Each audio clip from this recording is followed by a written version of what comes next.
Salut tout le monde, revoici le classement des vidéos les plus regardées sur le site internet de Mosaïque. Je serai comme d'habitude accompagné d'intervenants présents à l'insu de leur plein gré. Nous, il faut qu'on soit au top. Oh que oui, car je vous rappelle que cette vidéo de qualité supérieure est diffusée sur une chaîne locale d'exception. C'est un peu caricatural. C'est pas moi qui le dis.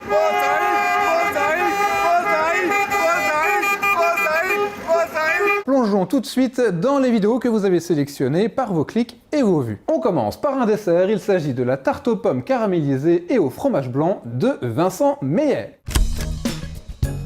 Coupez les pommes en tranches fines. Dans une sauteuse, faites fondre le beurre, ajoutez le miel et le sucre complet. La suite de la recette, vous la retrouverez sous l'onglet Entrée, plat, dessert sur le site internet de Mosaïque. C'est en bas.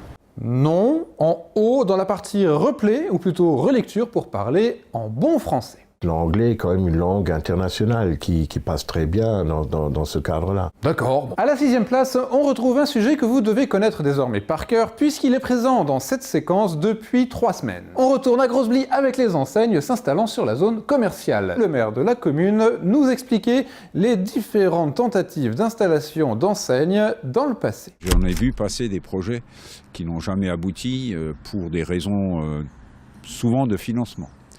C'est-à-dire qu'il y avait des projets, les gens étaient intéressés, et lorsqu'il s'agissait de trouver l'argent pour réaliser le projet, c'est là qu'il y avait des blocages. La séquence qui arrive est au cœur de l'actualité et sur un sujet dont on parle beaucoup au niveau national. Ah oui, énormément. On part sur le terrain politique avec la réunion de soutien du parti Les Républicains à son candidat. Au premier rang de ses soutiens, on retrouve le député maire de Sarreguemines. François Fillon est fautif. La justice un jour le dira. Attendez, je crois que j'ai coupé la phrase un peu trop tard. Je ne sais pas si François Fillon est fautif. La justice un jour le dira. Mais à supposer qu'il le soit, je préfère un candidat fautif qui redresse la France qu'un candidat innocent qui nous emmène dans le précipice. Pouh, j'ai eu chaud là-dessus. À Mosaïque, on a l'objectif de vous faire découvrir l'aspect caché de l'actualité locale. Mais des fois, les sujets du journal traitent aussi de sujets visibles et qui sautent à l'œil du premier passant venu. Non. Ben si, même le journaliste sur place en était conscient. Effectivement, nul besoin d'être un grand observateur pour se rendre compte de la dent creuse au numéro 22 de la rue principale de Visvillers.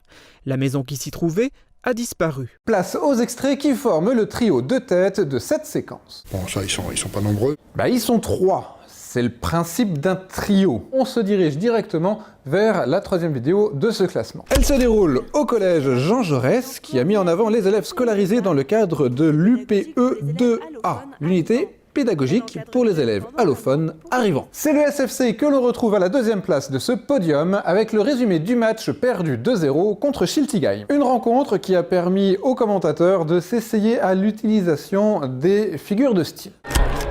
Parle comme un jardinier, les carottes sont cuites là. C'est dommage, c'est bien dommage parce qu'on avait toutes les cartes pour faire une bonne prestation en première mi-temps, mais notre deuxième mi-temps a été trop pas précise. Il y a encore du boulot.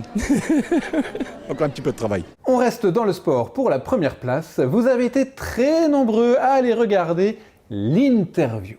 Je comprends pas bien. L'interview ? J'ai pas compris la question. Ne me dites pas que vous ne voyez pas de quelle interview je veux parler là. Absolument pas. Mais de celle-là ! L'ultime récompense, celle que moi j'ai pas eu la chance d'avoir à mon époque, c'est justement de me reproduire. Je vais peut-être arrêter avec l'utilisation de ce lapsus parce que j'ai pas trop envie de me mettre l'ensemble des boxeurs du secteur sur le dos. Alors passons directement à l'interview de Sébastien Sill, venu présenter la nuit des guerriers. Ça me permet de mettre les boxeurs en valeur de la région, pas forcément que de notre club, on a aussi des boxeurs professionnels qui viennent de la région de Sarreguemines. Les caméras de Mosaïque y étaient, vous pourrez donc bientôt en profiter sur vos écrans. Ce qui n'était pas le cas les années précédentes. Si, on doit pouvoir trouver ça dans les archives. Voilà, on s'arrête là pour cette semaine. Pour moi, c'est terminé, voilà. C'est ce que je viens de dire. Comme toujours, n'hésitez pas à aimer, à partager, à commenter cette séquence. Et